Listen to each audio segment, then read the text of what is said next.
Akatambi nga Doni Asia annyonnyola ekyamutuuseeko ng'amaze okutuuka mu ggwanga Uganda kyewuunyisa.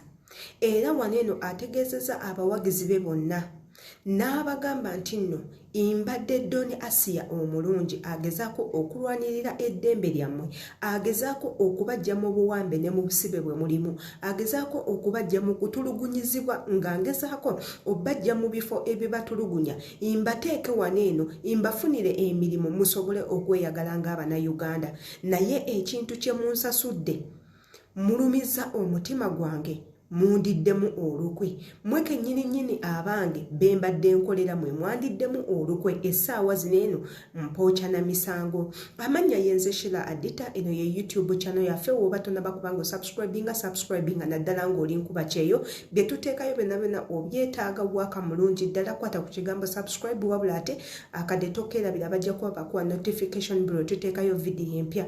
Olunaku olwaleero tufunye chance ne twewulirira ku ddoboozi lya Doni Asia.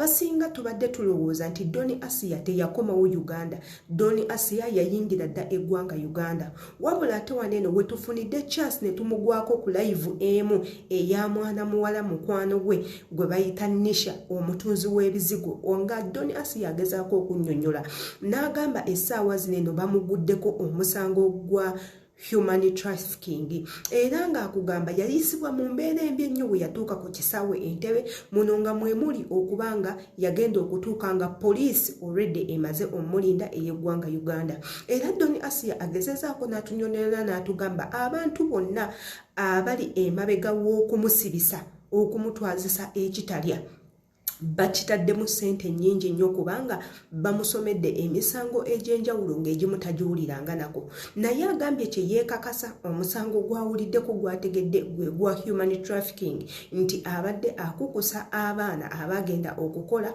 n'abateeka mu bintu eby'enjawulo. Era Doni Asia waneeno agambye ye atenze Abannayuganda mwemuli abaana babadde asuza ewaka be bamudipootinze nabo we batuuse mu ggwanga Uganda okumwefulira ne batandika okumuwaako obujulizi mu bintu eby'enjawulo, ebintu ebiri pornographic. Era essaawa zino eno Doni Asia agamba tamanyi kiddako, wabula nga sinnaba kwogera bingi nnyo, njagala mbateereyo agamu ku maloboozi ga Doni Asia nga kennyini yeeyogerera mukazi wattu ng'abagamba Abannayuganda muli bantu bazibu nnyo, Abannayuganda temuyambika, Abannayuganda muli bali wankwe. Then tumale tukomewo, kyolina okukola ku subscribing ekyo tokyerabira, likinga video, commentinga wansi, ate akadde tokerabira bajja kuba bakuwa message bwe tuteekayo video empya. Katugendeko mu butambi bwa Doni Asia nga kyagamba ensi, then tukomewo tukaweeka endowooza. Era saa zonna sigadde wonze ne kazini wange ffekka, okitegeera. Naye abaana baalabye embiira ne badduka ne bagenda. Kati abapapika ku kisaawa kugende mumulumirize bamusibe. Abaana baatuuse wano ne balaba nga tebalina bye okitegeera nga bageta bigete. Naye neeyongera okutegeeza buli eyali yeesonze okundabisa nti nze drone yankwata mu bitiibwa era teri kamera yantunulamu. Abasinga balowooza kiri mu Uganda ate nga mwendi. Naye nga naye abaana bambyamu olukwe. Nasisinkana abaana ku mawanga ne mbakwatako ne mbalaga ekkubo. Family nyingi nnyo zituuse ku byengera because of me. Naye Abannayuganda tebandinkoze kintu. Teri mwana abeera bulungi mu kiyumba n'ayagala okutoloka. Singa kampuni eziri okuneesibako essaawa zino zikola follow-ups ku baana baabwe, abaana tebandidduse mu biyumba. Naye neeyongera okubategeeza nti nze nali nnyamba bayambi, naye okubonerera kw'empiseemu Nisha ne bwe ndiba nzizeeyo mu nsi yonna n'ensanga Omunnayuganda ng'ali ku kkubo aga Katonda mu ggulu ndimuyitako. Abantu si bangu. Nisha ndimuyitako ne kiba kyetaagisa okumukuba ebizzi by'emmotoka nga neevuga ndimukuba. Kuba ekisa kye nakolidde Abannayuganda e Saudi Arabia ge gano maziga ge bansaasuddemu. Okubanga mbadde mu deportation bampangira poliisi nejja n'enjoola. Ntuuse ku deportation mmazirizza ekibonerezo, nze gwe mulaba nalwala. ate ngenda kuyingira Uganda mu nsi yange yennyini era nenkwatibwa bambuzaawo bubuza mu drone ne banyingiza olinganga oba omubbi waki nga ndinga oba omubbi waki nga ne kago wange balowooza oba mulimu ki naye omuntu buli lwobanga you will believe Katonda akubeererawo n'akulwanirira teri musirikale abadde teyeetonze kusimulula nsawo zange kuziceekinga naye ani ekisinza okwewuunyisa mu byonna tebalina kye basanzeemu okitegeera kati abaana bye bakwata ndowooza mumaze okwewulirirako ku muganda waffe Don Asia ng'agezaako okunnyonnyola nga nnyonnyola abawagizi be nga nnyonnyola mukwano gwe kiki ekyamutuuseeko wabula ng'era omuntu omulala yenna muganda waffe ono Bambi entandikwaye ey'okubonaabona entandikwaye ey'okudda ku street entandikwaye ey'okusaanyawo obulamu bwe etandikidde wano wennyini